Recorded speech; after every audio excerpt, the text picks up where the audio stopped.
কোনো মানুষের প্রতি ততটাই আশা রাখো যতটা আশা রাখলে সেই আশা তোমার দুঃখের কারণ হয়ে দাঁড়াবে না।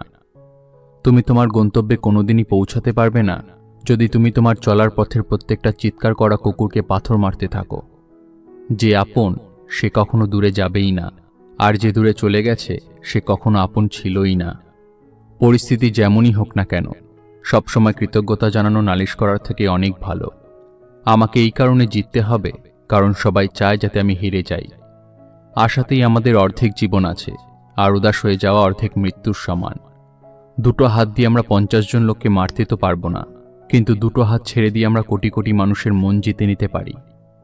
অনেক মজবুত লোহাও যেমন ভেঙে যায়, তেমন অনেক মিথ্যা একজোট হলে সত্যিটাও ভেঙে যায়। তাদের থেকে এগিয়ে যেতে হবে যারা আমাকে তাদের সামনে নিয়ে চলতে চায়নি। হে ভগবান, আমাকে এমনি এমনি জীবন দিয়ে দিও না। জীবন একটু কম বেঁচে নেব, কিন্তু কারোর মাথার মুকুট করো না। প্রথমে আমি হুঁশিয়ার ছিলাম, এই জন্য দুনিয়া বদলাতে চলেছিলাম। আজ আমি বোঝদার হয়েছি, এই জন্য নিজেকে বদলানোর চেষ্টা করছি। এটা হলো দুনিয়া। এখানে সুন্দর চেহারার জন্য একজন পরিষ্কার মনের মানুষকে ছেড়ে দেওয়া হয়। চেষ্টা করা কখনো ছেড়ে দিও না, কারণ অন্য একজন ব্যক্তি তৈরি হয়ে বসে আছে তোমার ছেড়ে দেওয়া জিনিসকে কাজে লাগানোর জন্য। যে তোমার শব্দের মূল্য বুঝতে পারে না, তার সামনে চুপই থাকা সবচেয়ে ভালো। জীবনে আটকানোর মতো যদি কেউ থাকে তো তার প্রতি কৃতজ্ঞ থাকো, কারণ যেই বাগানে মালি থাকে না সেই বাগান অনেক তাড়াতাড়ি নষ্ট হয়ে যায়। কেউ কেউ খাওয়ার প্রতি এতটাই শৌখিন হয় যে তারা অন্যদের খুশিও খেয়ে ফেলতে পারে। জীবনে অনেক ওঠাপড়ার পরেও যদি কোনো মানুষ তোমাকে ছেড়ে না চলে যায়, তাহলে সেই মানুষটার কদর সবসময় করো। কাঁটার উপর চলা মানুষ নিজেদের গন্তব্যে তাড়াতাড়ি পৌঁছে যায়, কারণ কাঁটা চলার গতি বাড়িয়ে দেয়। অহংকারে অন্ধ মানুষেরা না তো নিজেদের ভুল দেখতে পায়, আর না তো তারা অন্য মানুষের কোনো ভালো কথা শুনতে পায়।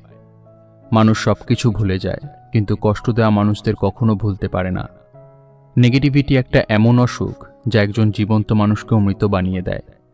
সেই সব সম্পর্ক অনেক দুর্বল হয় যা অন্য কোনো মানুষের কথায় ভেঙে যায়।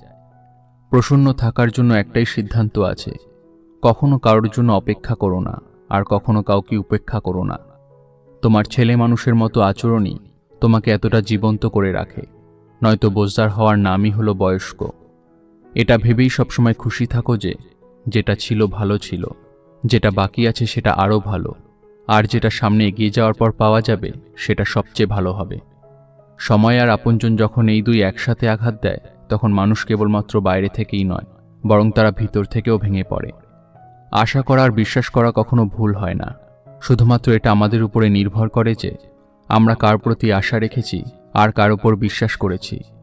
দুঃখ সবসময় পিছন দিকে দেখে, চিন্তা এদিক ওদিক দেখে, কিন্তু বিশ্বাস সবসময় সামনের দিকেই দেখে। তাকে কখনো ঘৃণা করো না যে তোমাকে দেখে হিংসা করে, কারণ সে জানে তুমি তার থেকে অধিকাংশ শ্রেষ্ঠ। জীবনে এত কিছু খারাপ হয়ে গেছে যে এখন যদি আরও খারাপ কিছুও হয়ে যায় তাহলে আর খারাপ লাগে না। এখন ভয় লাগে সেই সব লোকজনকে যারা বলে, আরে আমাকে বিশ্বাস তো করো, আমি সবসময় তোমার সাথে থাকব। কারোর পরামর্শে রাস্তা পাওয়া যেতে পারে, কিন্তু গন্তব্যে পৌঁছানোর জন্য তো নিজের পরিশ্রমেরই প্রয়োজন হয়। তোমার অতীত তোমার মাথায় রয়েছে, আর তোমার ভবিষ্যৎ তোমার হাতে রয়েছে। যেমন করে ফুটন্ত জলে কখনো ছায়া দেখতে পাওয়া যায় না, ঠিক তেমনভাবেই অস্থির মন দিয়েও সমাধান দেখতে পাওয়া যায় না। তাই শান্ত হয়ে দেখো, তুমি তোমার সমস্ত সমস্যার সমাধান পেয়ে যাবে। পরিস্থিতি শিখিয়ে দিয়েছে কথা শোনা আর সহ্য করা।